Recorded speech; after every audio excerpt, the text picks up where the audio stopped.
চলে এসেছি রবীন্দ্রনাথের বাড়ি গৌরীপুর হাউস।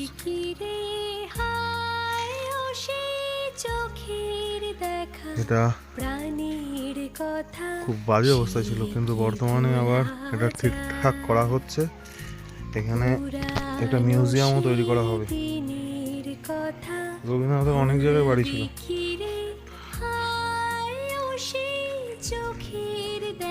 যে আমরা গৌরীপুর হাউস রবীন্দ্রনাথের,